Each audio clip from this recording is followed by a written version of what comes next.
Hari Anak Nasional diperingati setiap tanggal 23 Juli dan di tahun 2024 ini jatuh pada hari Selasa. Peringatan ini menjadi momen penting untuk kembali merenungkan komitmen bersama dalam melindungi dan memajukan hak-hak anak di Indonesia. Pada tahun 2024 ini, Hari Anak Nasional memasuki usia ke-40 dengan mengusungkan tema Anak Terlindungi Indonesia Maju. Tujuan peringatan Hari Anak Nasional adalah sebagai bentuk penghormatan, perlindungan, dan pemenuhan hak anak sebagai generasi penerus bangsa. Di mana dalam tema tersebut diangkat dari beberapa isu dan tragedi yang dialami oleh anak terhadap lingkungan. Juga halnya bermedia sosial, kerap kali dapat menampilkan hal-hal yang menurunkan minat belajar, perubahan mental, dan perilaku, dan ketidakseimbangan emosional anak. Karena itulah, seminar Hari Anak Nasional ini menegaskan pentingnya peran guru agama Islam dalam mendidik anak. Di mana dalam tema tersebut diangkat dari beberapa isu dan tragedi yang dialami oleh anak terhadap lingkungan. Bapak Juliadi Jurdani Harahap menegaskan bahwa sekarang semua serangan masuk ke anak-anak, meskipun pada saat anak itu di kamar, semua hal kekerasan masuk melalui internet.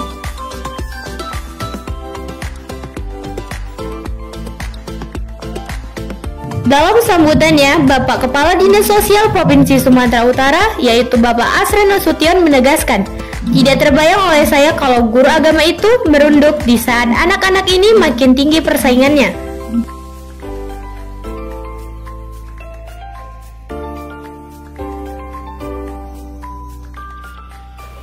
VTV Kreasi Terdepan. Selamat pagi Sobat Pelajar. Hari ini VTV sedang meliput secara eksklusif bersama saya Astuti di kantor Gubernur Sumatera Utara, tepatnya di lantai 2 Aula Raja Inal Siregar dalam rangka Seminar Hari Anak Nasional 2024. Oke, baik Pak. Nah, ini kan sesuai dengan temanya hari ini, yaitu Anak Terlindungi Indonesia Maju. Nah, mungkin bisa dijelaskan Pak, seberapa pentingkah terlindunginya anak untuk Indonesia Maju? Dengan kondisi lingkungan sekarang ini, kita harus lebih concern kepada perlindungan anak. Karena kita ketahui di era digital sekarang ini, urgensi perlindungan anak itu luar biasa tinggi. Karena seperti kita ketahui sekarang itu, ancaman bukan hanya secara fisik. Ancaman kepada anak bisa juga melalui digital, melalui dunia maya. Untuk itu sangat penting bagi segenap pihak, bukan hanya orang tua, bukan hanya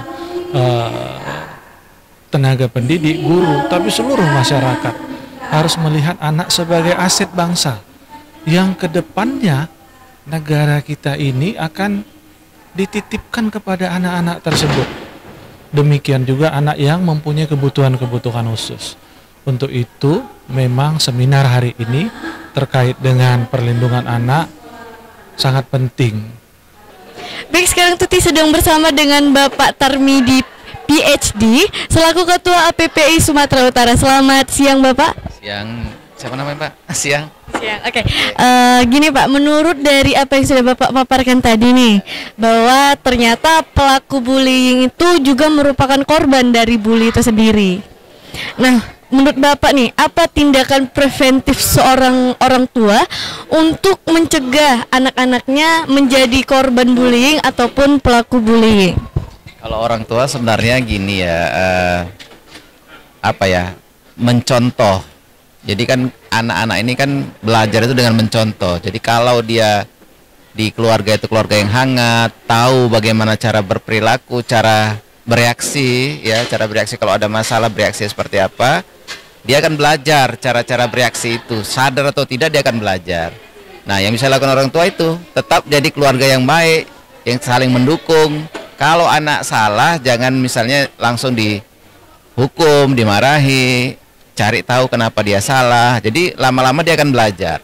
Belajar ternyata kalau kita salah nggak selalu harus dihukum ya. Mungkin setiap orang kan kita harus tahu punya salah dan sebagainya gitu ya. Jadi jangan cepat ngejudge anak, ini salah langsung. Kita suka gitu kadang-kadang nggak sengaja, ternyata kita nyalain anak jadi nggak baik. Itu mengganggu perkembangannya, sehingga nanti kadang-kadang kalau dia ngerasa kayak tadi ya, dia ngerasa di rumah nggak diterima, kemudian begitu keluar ada kawan-kawan yang dianggapnya bisa nerima dia, jadinya dia ngerasa, oh nih aku masuk ke geng ini, tapi gengnya nggak bagus, jadi pembuli dia jadinya, supaya bisa diterima sama lingkungannya, misalnya begitu. Jadi bisa banyak macam-macamnya, kira-kira gitu. Oke, berarti lingkungan rumah, lingkungan sekitar itu sungguh-sungguh sangat mempengaruhi ya Bapak? Ya, seperti saya jelaskan tadi, dia kan ada dua hal itu ya. Jadi kenapa orang berperilaku itu karena ada fungsi dianya sendiri, orangnya, personalnya memang karena dia bermasalah, bisa jadi dia lagi stres, lagi ada masalah, lagi ada macam-macam ya. Mungkin memang dia sendiri nggak pandai kontrol emosinya. Ada faktor lingkungan tadi bisa sekolah, keluarga terutama di sini. Karena awal-awal dia belajar itu adalah keluarga, kemudian juga lingkungan sekolah, termasuk juga lingkungan rumah atau kawan-kawannya, itu bisa mempengaruhi bagaimana cara dia berperilaku. Bisa juga jadi membuat dia jadi korban, bisa jadi pelaku atau pelaku sekaligus korban kadang-kadang ya. Jadi pelaku tuh perlu kita lihat, kadang-kadang pelaku bully itu bukan berarti selalu salah ya dalam tanda petik ya. Memang tindakan dilakukannya salah, cuman kita harus lihat bahwa sebenarnya dia juga butuh bantuan. Kenapa dia bisa melakukan sampai kayak gitu, gitu kira-kira. Oke, baik. Terima kasih Bapak untuk informasinya, sudah mau sharing buat kami semua.